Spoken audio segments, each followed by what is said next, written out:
po magnakaw! Ubusin niyo na! Lubos-lubusin niyo na! Binenta na lahat! Ano pa? Wala nang natira sa bayan! At yung dignidad namin, tinatanggalan kami ng dignidad! Okay lang ba sa inyo hindi na ipapoligal practice si Bongbong Marcos? Hindi po. na lang? Hindi po, kaya nga po Hindi po, pwede ba yun? Hindi po, kailangan po yung DNA, kailangan po kung siya pa yan, kung sino pa yan. They have to use DNA and hair follicle test para malaman natin ang totoo. Kung siya pa. Kung siya pa, at alam Siya yung anak ni Imelda. Yes! Siya pa talaga.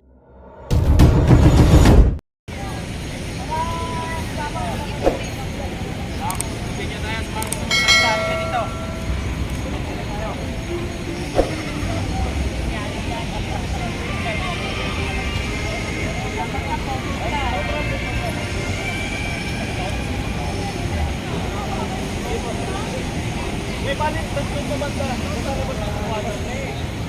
Nakalabas na kasi. Yung lumaan ka na nakisipan sa Kasipwerd. Pero makita niya na yan. Kasi nandiyan na kayo. Kita-kita. Wala na kayo. Nagigit pa tayo na. Wala pa na. Sabi ng ating mga dahil sa kawalan na ngayon. Hindi pwede na ikaw. So ayan ang ating hindi na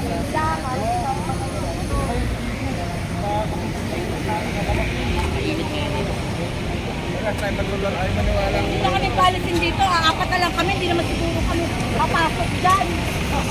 Mga babae kami, mga matatanda. Dyan sarado, dito lang kami. Hindi na yung Senado. Ano lang dito namin? Senado. Dito, lang namin. Maglaban to. Dito namin kailangan ano pa. Dito namin kailangan ng Senado. Nagtaong kaya dito kami. Alam kay Bibi, Sara Duterte. Support you all the way. Alam namin na wala kang kinalaman sa lahat ng mga pinagbibintang nila at lahat yan, technically, they're wrong. No, we are here since Since May 11 pa. May 11, nandito na kami. Dito kami nagtutulong. Naglalagay kami ng tent. Malayas kami.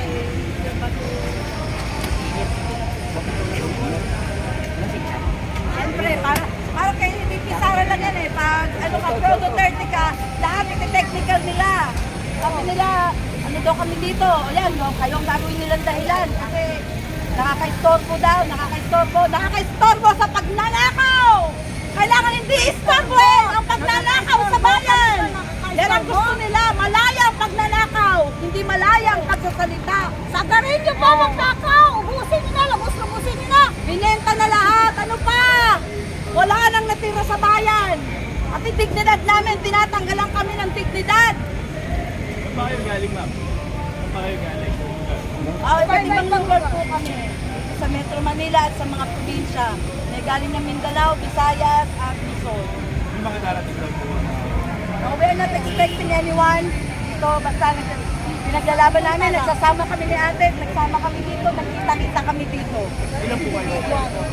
As of now, ano po kami, mga 58, 59. Nandiyan lang po yung iba. Po yung sila po yung Opo. shout out.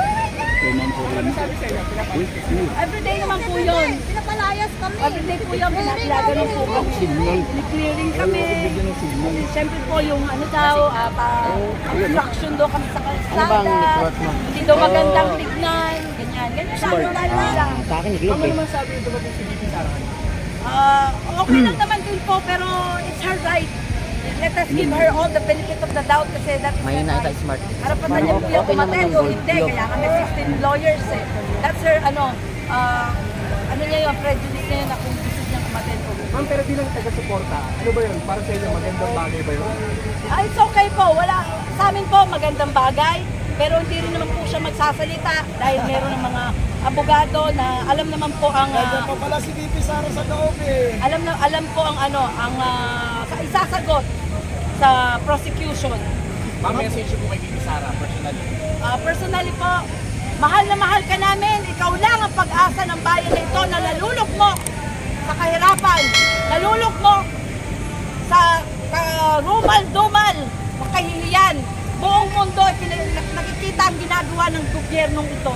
Sana po, lumaban ka para sa aming mahihirap, sa aming mga wala ng dignidad, dinagala ng gobyernong ito. Paglaban mo, Pilipinas! Mahal ka namin! We are not a Filipino for nothing!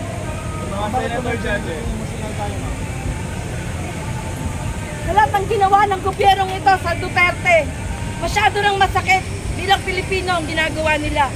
Pero nakikita natin, Dutertes are standing because of the people. Alam namin, marami sa inyo na media ay kasama nila, nabibigyan nila, pero not all naman. Pero I hope po, aandar pagdating ng oras, lahat tayo may konsensya. Alam natin na pagdating ng oras na yon, ang konsensya pa rin natin mamamayani at pagiging Pilipino pa rin natin ang mamamayani.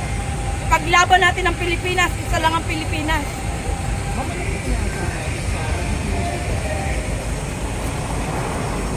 With God's grace, mas makapangyarihan ang Panginoon.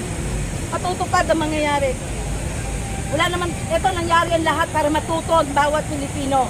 Na hindi po pwede na yung tumitingin lang tayo dun sa pera o sa kasikatan ng mga tao na tumatakbo. Kailangan natin pag-aralan sino sila, anong mga backgrounds nila, who are they. Dapat nga meron ng drug test, lahat ng test ibigay na natin sa ating mga tumatakbo para alam natin kung nararapat ba sila sa mga pwesto. Diba? Sahin niyo ma'am sa mga senators dyan. I hope they will, magiging, they will use the Constitution. At saka, huwag silang magpadala sa gobyernong ito. Alam ko, alam natin, nagkakaroon ng manipulahan, pero I hope they will stand firm on their decision sa mga mangyayari dahil andyan ang Constitution, yan ang pagbabasehan natin pa rin. Ano ba kayo ma'am? Nakawalan ba kayo ng No, hindi pa alam namin nasa loob pa. Pero ano kung dadaan dito? It's okay po, kung hindi, okay rin po, hindi na yun namin. Importante lang, maramdaman niya na may mga Pilipino pa rin naniniwala at nagmamahal sa kanya.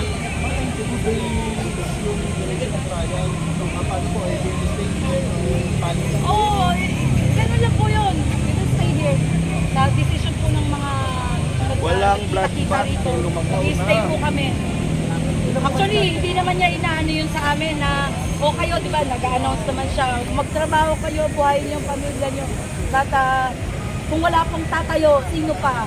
Kailangan natin suportahan na nag-iisang VP Sara Duterte. Salamat po. Magpakanay ka ba? Rochelle po, Pinonia. Ano po siya? Computer lang. Rochelle Pinonia. Anong spelling mo? Rochelle. Tapos Penonia. Ano spelling mo Penonia na? Pinonia. Ma'am, excuse. Yes, Ma'am, po. pwede makapagtanong.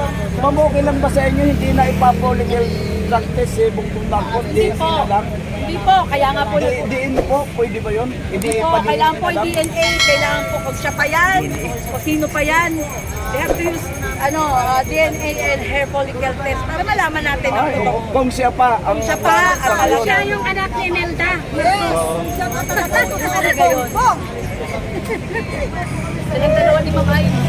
Ayun, thank you ma'am. Oo, huwag daw doon. Dalawa sila ni Aileen pa Pero nakita ko kahapon, nandito po kayo kahapon. Pero nung pinasok sila ng mga kaliwa, ng mga tao ni Renato Reyes, wala silang nagawa. Why is it like that? Dapat to be fair sa ating mga kapulisan. Kaya nga dapat ibigay natin ang parehas na laban.